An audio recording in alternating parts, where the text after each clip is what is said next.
Let justice roll like a river. Have you ever heard that phrase before? It's actually from a book of the Bible called Amos. Now, this book was written because the nation of Israel, God's people, started worshiping money and sex and a profit economy in addition to the one true God. So Amos, a prophet, called them out for failing to be who it was that they were created to be. They were supposed to be a blessing to all the nations, to care for the poor and the widow and the orphan and the immigrant.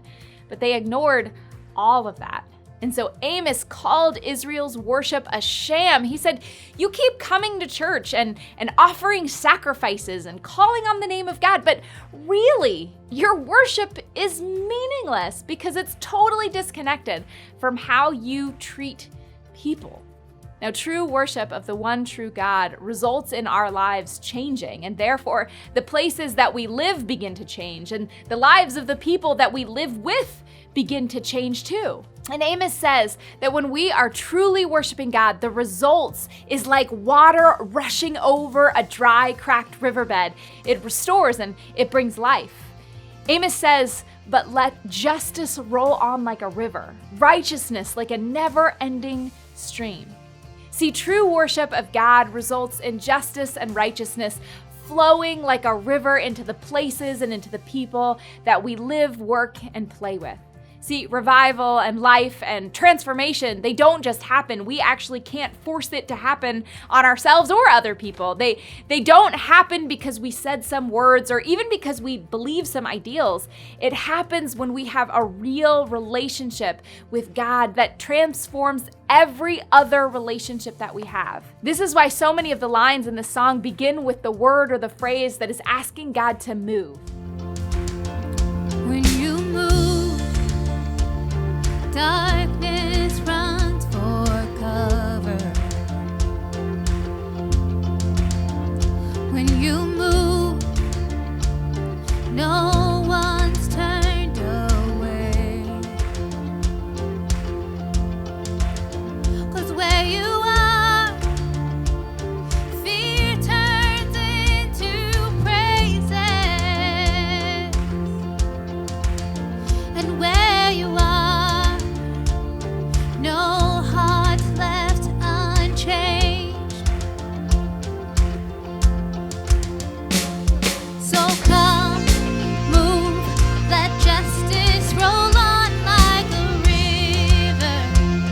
Let worship turn into revival. Lord, lead us back to you.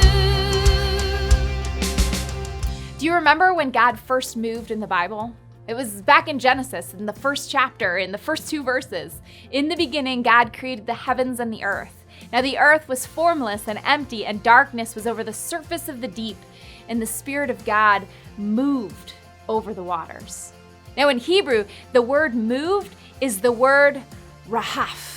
It's really fun to say, rahaf. This word rahaf means to move, but it's not move like move from one place to the next, but instead it's move like to hover. It's move like an eagle would brood or hover over a nest as she would spread her wings and flap over the eggs to help them hatch and bring them to life.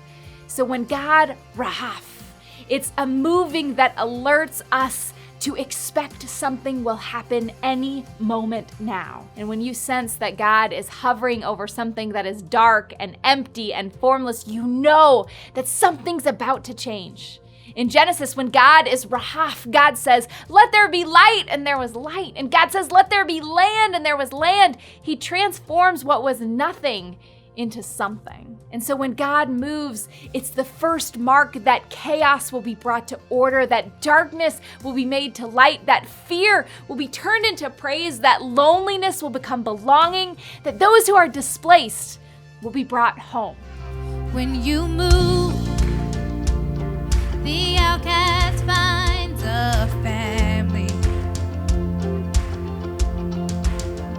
When you move, the orphan finds a home. Lord, here we are. Teach us to love mercy with humble heart.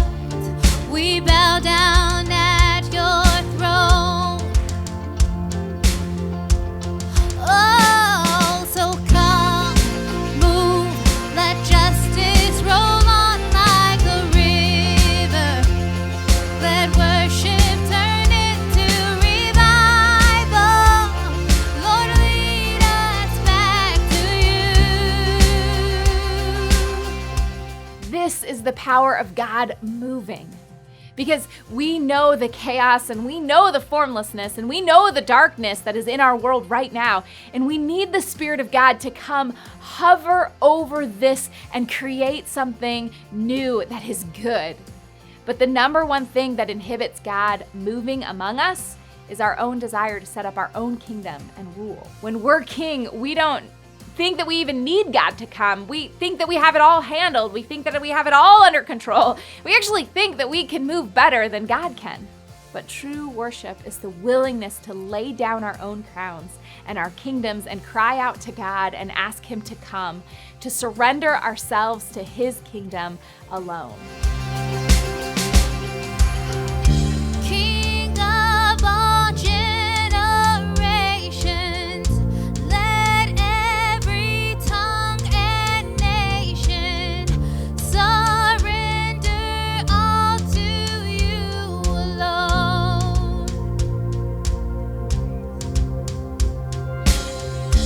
King of all generations, let every tongue and nation surrender all to you alone.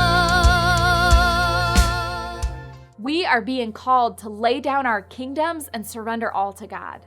Some of us have never made the decision to surrender our kingdom to God.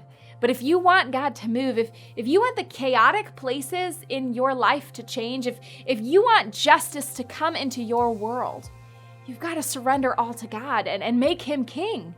And today I'm praying that you will make that decision.